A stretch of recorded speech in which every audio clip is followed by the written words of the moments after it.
चलकर अपनी firing position बदल सकती है। इसकी सबसे बड़ी ताकत है फायर पावर के साथ मोबिलिटी, यानी तेजी से पोजीशन पर पहुंचना, फायर करना और जरूरत पड़ने पर अपनी जगह बदल देना। K9 वज्र भारतीय सेना की मोबाइल आर्टिलरी फायर पावर को मजबूत करता है। खास तौर पर खुले और रेगिस्तानी इलाकों में इसकी तेज मोबिलिटी इसे महत्वपूर्ण बनाती है, यानी बैटलफील्ड में टैंक आगे बढ़ रहे हों तो उनके पीछे से आर्टिलरी भी लगातार फायर सपोर्ट दे सकती है। अगर दुश्मन के बड़े इलाके पर एक साथ भारी मात्रा में रॉकेट फायर करना हो तो सामने आता है Pinaka multiple launch rocket system. एक लॉन्चर से कई रॉकेट्स दागने की क्षमता पिनाका को बैटलफील्ड में एक महत्वपूर्ण एरिया फायर वेपन बनाती है। दुश्मन की troop concentration, military positions, logistic area या दूसरे महत्वपूर्ण टारगेट्स, पिनाका का मकसद है कम समय में बड़े इलाकों पर भारी रॉकेट पहुंचाना। यानी जहां K9 वज्र अपनी आर्टिलरी फायर से दुश्मन की पोजीशंस पर हमला करता है, वहीं पिनाका बड़े इलाके में एक साथ मस्त रॉकेट फायर की ताकत दिखाता है। टैंक के बाद तोप और तोप के साथ रॉकेट, यानी जमीन पर भारत की फायर पावर की पूरी परत तैयार हो रही है। Tata crystal chief of defence staff CDS साहब ने ये बात कही थी कि अब जो युद्ध हो रहा है वो साइबर वॉरफेयर है, यानी जमीनी लड़ाई, हवाई लड़ाई और समंदर की लड़ाई से ज्यादा इंपॉर्टेंट है कि साइबर वॉरफेयर में अपने आप को बेहतर करने की जरूरत है। एआई ड्रिवन जो टेक्नोलॉजी है वॉर की, वो इस वक्त बहुत कामयाब और बहुत काम आ रही है। जरा रिपोर्ट देखिए और समझिए कैसे इंडियन आर्मी, नेवी और एयरफोर्स अब एआई वॉरफेयर के जरिए दुश्मनों को कंट्रोल करने की कोशिश कर रही है।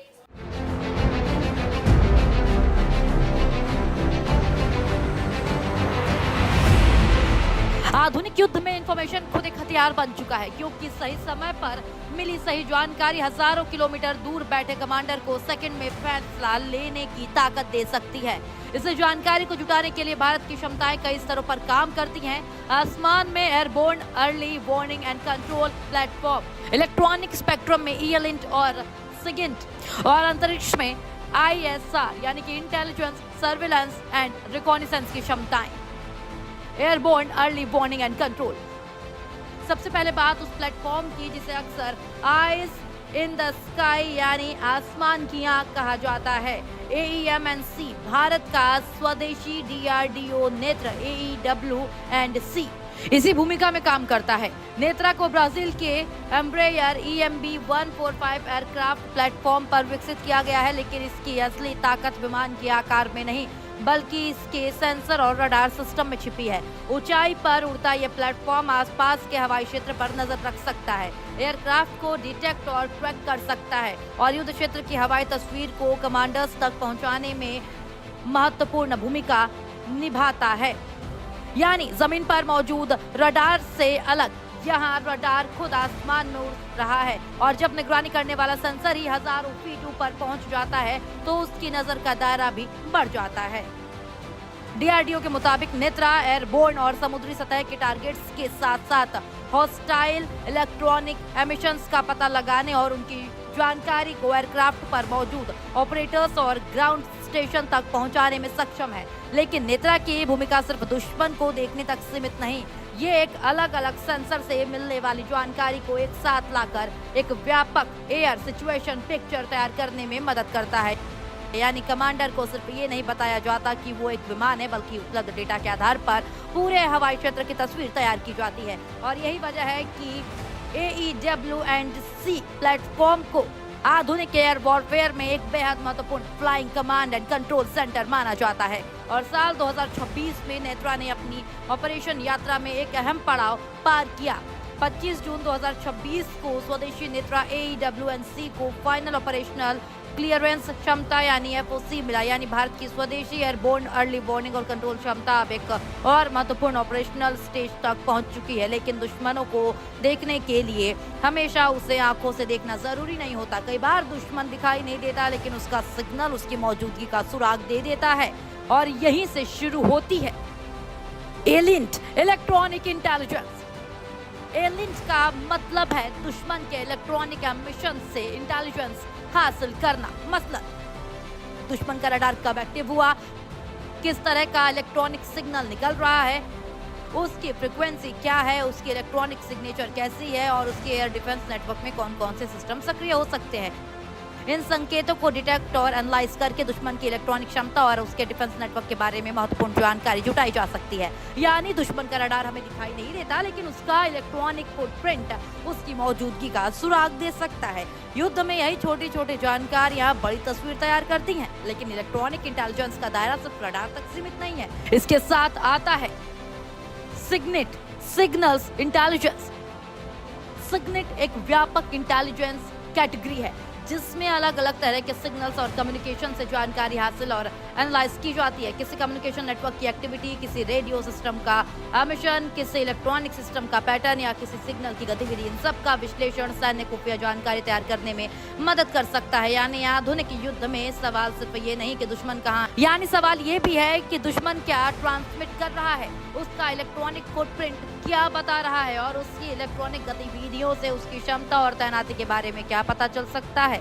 और अब इस पूरी तस्वीर को आसमान से उठाकर अंतरिक्ष तक ले जाइए, क्योंकि आज स्पेस सिर्फ कम्युनिकेशन या मौसम की जानकारी का माध्यम नहीं है, बल्कि military, ISR, intelligence, surveillance and reconnaissance का महत्वपूर्ण हिस्सा बन चुका है। भारत के RISAT radar imaging satellite.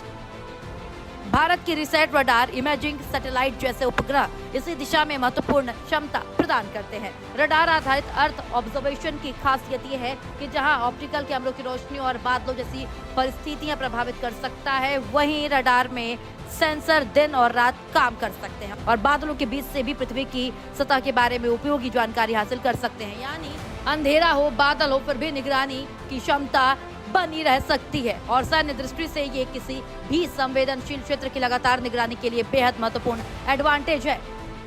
High altitude platform systems. लेकिन अब अगली पीढ़ी की तरफ बढ़िए। प्यूसडो सैटेलाइट्स, यानी एक हाई एल्टीट्यूड प्लेटफॉर्म सिस्टम। नाम भले ही सैटेलाइट जैसा हो, लेकिन ये पारंपरिक सैटेलाइट नहीं होते।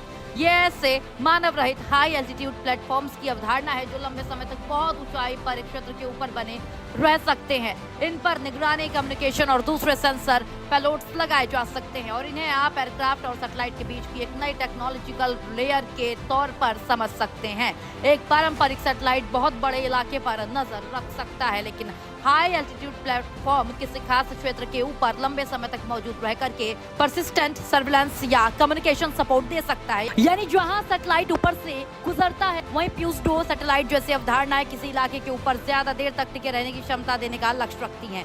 अब इन सभी क्षमताओं को एक साथ समझिए। आसमान में AEW&C, इलेक्ट्रॉनिक स्पेक्ट्रम में एलिंट और सिग्नेट और अंतरिक्ष में ISR सैटेलाइट्स।